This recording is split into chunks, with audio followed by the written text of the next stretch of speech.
And one more collections. ಇದೇನಪ್ಪ ನಾನು ತೋರಿಸ್ತಿರೋದು ಅಂದರೆ ಇದು ಬ್ಲೌಸ್ ಮೆಟೀರಿಯಲ್, ಓಕೆನಾ. ರಾ ಸಿಲ್ಕ್ ಅಲ್ಲಿ ಬಂದಿರೋವಂಥ ಬ್ಲೌಸ್ ಮೆಟೀರಿಯಲ್. ನಾವು ಇದಕ್ಕೆ ವರ್ಕ್ ಮಾಡಿಸಿ ನಾವು ಹಾಕೋತೀವಿ ಅಂತಂದರೆ ವರ್ಕ್ಗೆ 1000 ಎಬೋ ಆಗುತ್ತೆ.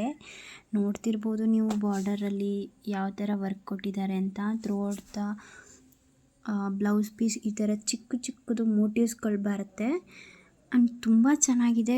ರಾ ಸಿಲ್ಕ್ ಶೈನಿಂಗ್ ಇದೆ ಆ್ಯಂಡ್ ತುಂಬಾ ಶೈನಿನೆಸ್ ಇದೆ ಕ್ಲಾತಲ್ಲಿ. ವೇರಿಂಗಲ್ಲಂತೂ ತುಂಬ ಚೆನ್ನಾಗಿ ಕಾಣಿಸುತ್ತೆ.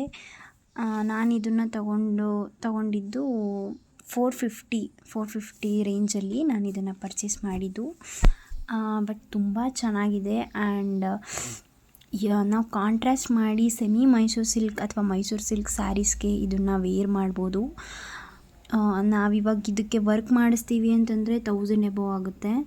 ಬಟ್ ಈ ಥರ ರೆಡಿಮೇಡ್ದು ಕ್ಲಾತ್ ತಗೊಂಡು ಸ್ಟಿಚ್ ಮಾಡಿಸ್ಕೊಂಡ್ರೆ ತುಂಬ ಚೆನ್ನಾಗಿ ಕಾಣಿಸುತ್ತೆ.